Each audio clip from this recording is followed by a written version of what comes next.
안녕하세요. 썰불입니다. 여러분들은 착한 일을 하면 복을 받는다는 말을 믿으시나요? 우리는 어려서부터 착한 일을 하면 복이 오고 나쁜 일을 하면 돌려받는다고 배워왔습니다. 하지만 현실은 어떤가요? 저놈 저거 귀신은 뭐 하나 안 잡아가고 하는 인간들은 떵떵거리며 잘 살고 복 없이도 살 분들은 어렵게 사는 모습을 보게 되죠. 오늘 사연은 착한 일을 했지만 그 일을 시작으로 인생이 지옥으로 변한 한 젊은 남성의 이야기입니다. 어떤 이야기인지 한번 같이 들어볼게요. 퇴근길 양화대교를 지나다 극단적 선택을 하려던 여성분을 구했고 그게 지옥 같은 삶의 시작이었습니다. 안녕하세요. 저는 작은 회사에 다니는 평범한 20대 후반 직장인입니다. 제가 너무 무섭고 어떻게 해야 할지 모르겠어서 조언을 얻고자 글을 올려봅니다. 혹시 비슷한 경험이 있는 분들 어떻게 하면 좋을지 알려주세요. 저는 중소기업에 다닙니다. 중소기업 다니시는 분들은 다 비슷하겠지만 정말 가족 같은 회사입니다. 경력이 쌓여야 조금이라도 큰 회사로 이직할 수 있으니 이 악물고 버티고는 있는데 정말 가족 같아요. 아무튼 사람이 많지 않다 보니 물량이 몰릴 때면 야근을 당연한 듯 하게 되는데요. 그날도 밤늦게까지 야근했던 날입니다. 제가 물레동 쪽에 사는데 회사가 연희동이라 퇴근할 때는 양화대교를 지나갑니다. 피곤해서 빨리 집에 가서 쉬어야지 하고 운전을 하는데 양화대교 가운데쯤에서 사람 형상 비슷한 게 보이는 겁니다. 아 뭐지, 나 완전 피곤한가 하고 속도를 좀 줄였는데 분명 사람이 난간에 걸터 앉아 있는 거예요. 깜짝 놀라서 급하게 차를 세우고 기상 깜빡이 켜고 내려서가 보니 웬 여자가 앉아 있는 거더라고요. 순간 어째야 하지?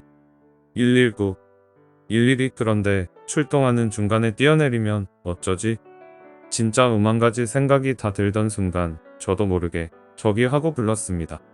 그 여자분도 깜짝 놀랐는지 휙 돌아보더군요. 그래서 저기요, 혹시 뭐 하시고 있으세요?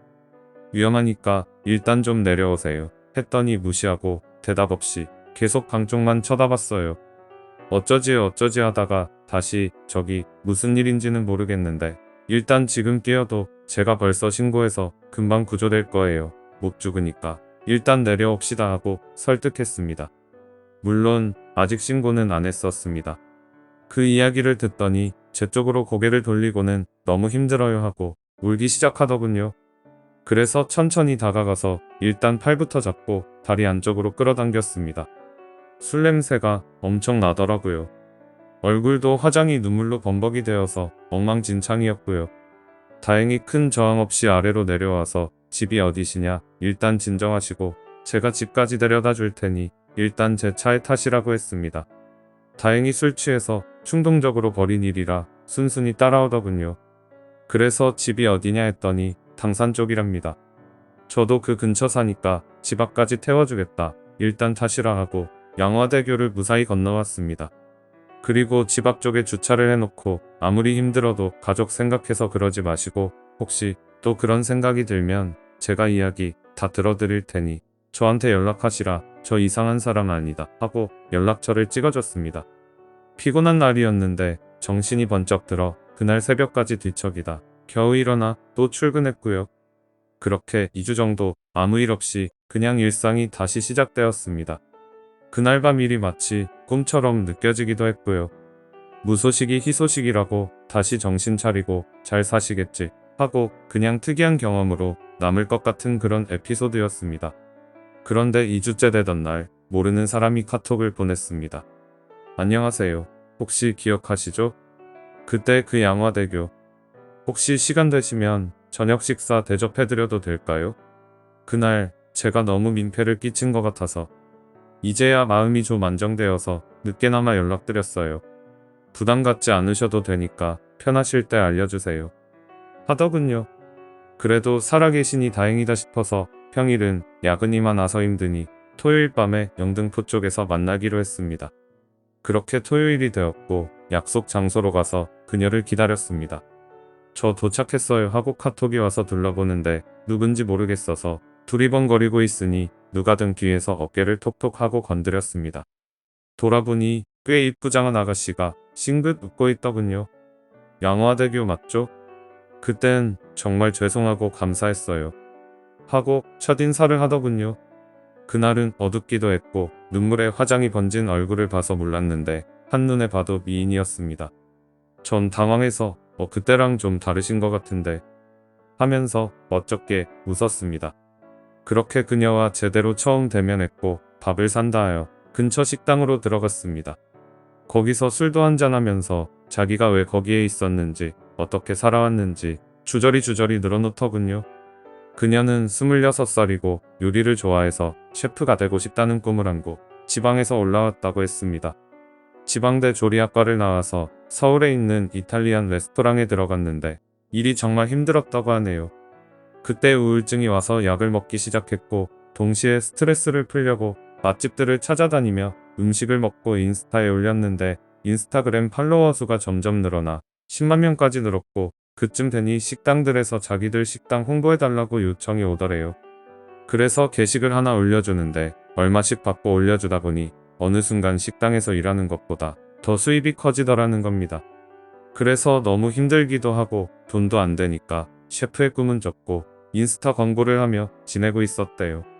그러다 다른 남자 인스타 인플루언서가 DM을 보내서 관심을 보이길래 처음엔 거부하다가 계속 만나달라길래 한번 만나봤대요. 직접 만나보니 재미있고 무엇보다 잘생기기도 해서 어느덧 사귀는 사이까지 되었다네요. 그런데 둘이 찍은 사진도 인스타에 올리지 않고 여자친구가 없는 것처럼 행동해서 왜 자기는 안 올리냐고 물어봤대요.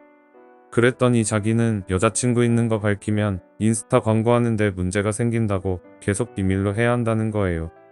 그녀도 인스타로 먹고 살고 있다 보니 어느 정도 이해는 되어서 사실 공개적으로 밝혀야 할 이유도 없고 해서 그러려니 하고 만났다는군요. 그렇게 시간이 몇 달간 흐르고 어느 날 남자친구가 연락이 잘 안 되더래요. 그래서 사진 작업하고 있나 하고 대수롭지 않게 생각하고 있었는데 시간이 지날수록 연락이 뜸해지더래요. 대하는 것도 좀 차가워지는 것 같고요. 그래서 좀 집착하는 것 같지만 무슨 문제 있냐, 요즘 왜 그러냐 하고 물어보니 한숨을 푹 쉬면서 이 정도 눈치 줬으면 대충 알아들어야 하는 거 아닌가. 쿨하게 가자, 쿨하게. 6개월 만났으면 많이 만났잖아. 나도 좀 지겨워서 그러니까 이제 연락하지 마라. 이러더라는 겁니다. 알고 보니 인스타에서 좀 괜찮은 여자들이 있으면 자기 팔로워 많으니 친해지자 이런 식으로 접근해서 만나는 여자가 엄청 많았던 거예요.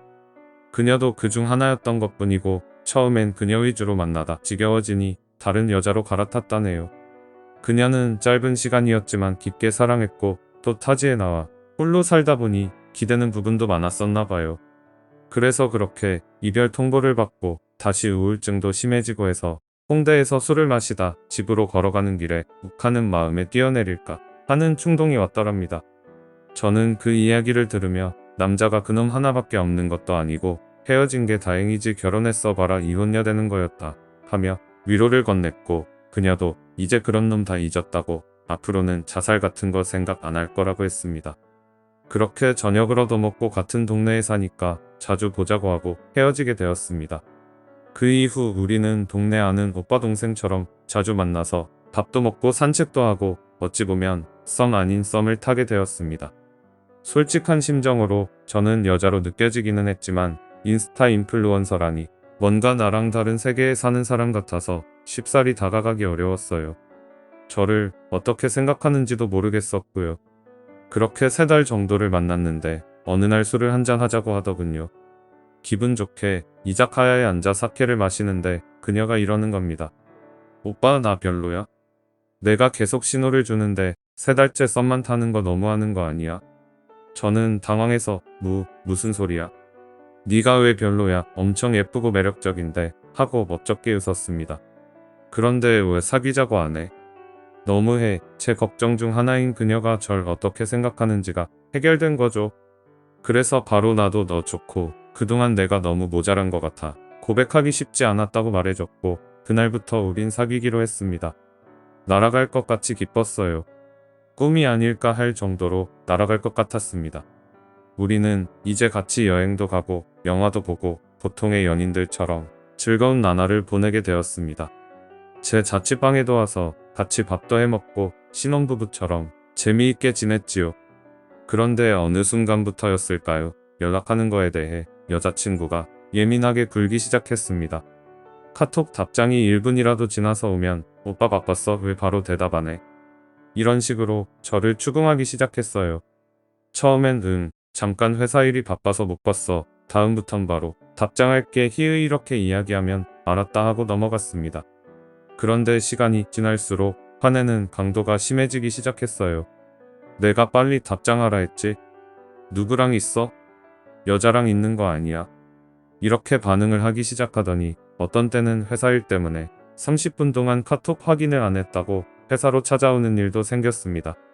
우리 회사가 좀 작고 사람이 없어서 일이 몰리면 내가 정말 정신이 너무 없어서 그래. 나 회사집 하다가 너 만나는 게 전부니까 걱정하지 마 라고 했는데 여자친구는 울면서 미안하다고 자기도 안 그러고 싶은데 전 남자친구가 바람피던 게 자꾸 생각나서 저를 확인하지 않고는 미칠 것 같아 견딜 수가 없다는 거예요.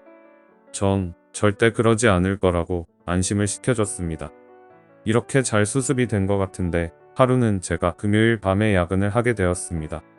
그날도 무척 바빴고 그래서 오늘은 불금인데 일이 많아서 야근해야겠으니 자고 내일 점심때 보자고 연락을 해놨습니다. 그랬더니 알았다고 하고 먼저 잔다고 하더군요. 전 야근을 하고 지친 몸을 이끌고 퇴근했고 집에 왔는데 여자친구가 거기에 와 있는 겁니다. 집 비밀번호는 알려줬었는데 잔다고 했던 사람이 거기에 있으니 정말 귀신을 본 것처럼 너무 놀랐습니다. 너 잔다며 왜 여기 있어? 무슨 일 있어? 했더니 오빠가 진짜 야근한 건지 불안해서 잠을 잘 수가 없어서 왔다고 집에 온 거 확인했으니 간다고 하는 거예요. 전 뭔가 잘못된 것 같다는 느낌이 들었습니다. 제가 뭐 엄청 잘난 놈이면 그런 걱정할 수도 있겠지만 전 그냥 흔남이거든요. 그래서 여자친구에게 다시 강하게 이야기했습니다. 난 정말 바람피거나 그런지 타지도 못하고 할 능력도 안 되니 걱정 말라고요. 여자친구는 또 울면서 미안하다고 하더군요. 아무도 없는 집에 혼자 들어와 있던 게 섬찟하긴 했지만 여자친구니까 그럴 수도 있겠거니 했습니다. 그렇게 한동안 잠잠하게 지나갔습니다. 그러다 어느 주말 데이트 중인데 거래처 직원의 전화가 걸려왔습니다. 발주한 물건 급히 필요한데 발송되었냐? 언제쯤 받을 수 있냐? 뭐 이런 업무 대화였습니다. 그런데 갑자기 여자친구가 정색을 하더니 그 여자 누구야? 하는 겁니다. 거래처 직원이 여자였거든요. 그래서 전 있는 그대로 거래처 직원인데 배송건 확인한다고 전화한 거야 라고 해줬습니다. 그런데 토요일인데 왜 전화를 하냐며 화를 내는 겁니다. 문자로 확인해도 되는 거 아니냐고요. 아니 너무 급하면 전화로 물어볼 수도 있지 하고 답해줬지만 막무가내였습니다. 그 여자 누구인지 제대로 말하고 내 앞에 데려와서 해명하라고요. 저도 이제 좀 짜증이 나서 거래처 직원인데 내가 뭐라고 하고 여기 데려오냐고 나 미친놈 만들려고 작정한 거냐고 소리쳤습니다. 네가 말하는 대로 행동하면 나 회사 못 다닌다고요. 그랬더니 또 울고불고 난리를 피우는 겁니다. 도저히 같이 있을 수가 없어서 집에 데려다주고 저도 집으로 돌아왔습니다. 그랬더니 그냥 만나러 가는 거냐며 문자를 보내더군요. 아니라고 집에 가만히 누워있다고 했더니 집에 와서 확인해보겠다는 겁니다. 20분 뒤 진짜 집에 와서 집안을 뒤져보더니 알겠다고 하고 돌아갔습니다. 전 정말 잘못한 것도 없는데 대체 왜 저러나 싶었어요. 하지만 그 일이 있은 후로부터 여자친구의 의심과 집착은 나날이 심해져 갔어요. 카톡 답장을 바로 해야 하는 것은 물론이고 수시로 영상통화로 주변을 보여달라고 요구했습니다. 전 이건 아닌 것 같고 이러다가는 내 생활이라는 게 없을 것 같다는 생각이 들기 시작했고 일주일 넘게 고민했습니다. 고민한 결과는 여자친구와 헤어지는 것이었지요. 그때 여자친구의 전 남자친구 생각이 났습니다. 인스타 아이디를 기억하고 있어서 혹시나 하고 찾아보니 아직도 인스타 활동을 열심히 하고 있더군요. 전 DM으로 혹시 제 여자친구 아냐고 물어봤습니다. 그랬더니 몇 시간 후 답장이 오더군요. 알긴 아는데 왜 그러시죠? 라고요. 그래서 제가 현재 사귀고 있는데 혹시 전 남자친구냐고 물어보니 맞다고 무슨 일이냐고 하더군요. 그래서 헤어질 때 바람 피어서 헤어진 거냐고 물어봤죠. 그랬더니 절대 그런 일 없다는 겁니다. 자기가 인스타 활동을 해야 하다 보니 다른 여자분들과 같이 있는 경우가 많았는데 여자친구는 그걸 보고 화를 내다가 집착이 너무 심해져서 헤어졌지. 자기는 맹세코 잘못한 적이 없다는 거예요.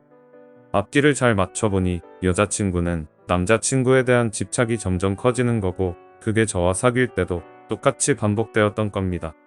전 헤어지자고 말하는 게 미안하면서도 무섭기도 했지만 이러다가는 제가 죽겠어서 여자친구에게 찾아갔고 이별을 통보했습니다. 그랬더니 예상과는 다르게 울지 않더라고요. 하지만 화난 표정으로 역시 그럴 줄 알았어. 그년이지? 너 내가 가만 놔둘 것 같아? 하며 절 위협하는 겁니다. 전 좀 위험하다는 느낌이 들어 서둘러 자리를 피하고 집에 돌아왔습니다.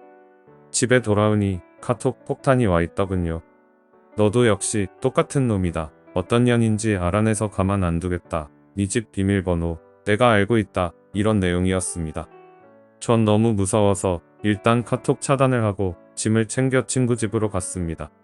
친구한테는 집에 누수가 생겨서 공사 끝날 때까지 2주 정도만 신세를 지겠다고 했습니다. 친구 집에서 출근하고 퇴근하고 일주일 정도 하니 여자친구도 포기하겠지 하고 생각했습니다. 그런데 일주일이 지났을 무렵 야근하고 친구 집으로 퇴근했는데 친구 집에 여자친구가 앉아서 기다리고 있는 겁니다. 제 회사를 알고 있어 회사에서부터 몰래 미행해서 친구 집을 알아낸 것 같았습니다. 친구한테는 저랑 기념일인데 서프라이즈 해준다고 여기서 기다리고 있겠다고 하고 들어왔더군요. 친구놈은 야 이렇게 예쁜 여자친구 있는 거 왜 말 안 했냐? 부럽다 임마 하고 눈치 없이 떠들었어요. 전 당황해서 아 그렇지? 그럼 난 이제 여자친구랑 밖에서 놀다 올게 하고 서둘러 친구집에서 나왔습니다. 여자친구에게 대체 왜 이러냐? 우리 이제 헤어진 사이다 라고 사정해봤지만 소용없었습니다. 여자친구는 자기는 안 끝났다고 끝까지 쫓아갈 거라고 하더군요. 그 눈빛이 정상은 아니었습니다. 술에 취한 것도 아닌데 다른 사람 같았어요. 너무 무서워서 정말 뒤돌아서서 말 그대로 뛰어서 도망갔습니다. 친구 집도 발각되었으니 일단 지방에 있는 본가로 내려갔습니다. 거긴 정말 못 쫓아올 테니까요. 그리고 회사에는 갑자기 몸이 안 좋아져서 부득이 퇴직해야겠다고 하고 퇴직했습니다. 원래도 퇴직할 거긴 했는데 겸사겸사 한 거죠. 아직까지 본가에서 지내고 있는데 지금도 두렵습니다. 언제 제 뒤에 나타날지 깜짝깜짝 놀라기도 하고요. 제가 그날 양화대교 위에서 못 보고 지나쳤다면 어땠을까요? 그땐 정말 좋은 일을 했고 또 여자친구와 좋은 시간을 보낸 것도 사실이지만 점점 저에게 집착하는 여자친구를 감당할 수가 없었습니다. 핸드폰 번호도 바꾸고 집도 친구 통해서 정리해달라고 부탁해놨는데 앞으로 어떻게 해야 할지 막막합니다. 서울에 가면 언제든 발각될 것 같은 불안감에 평생 고향에서 살아야 하는 생각도 드네요. 범죄자보다 더 불안한 지옥 같은 삶이 되어버렸습니다.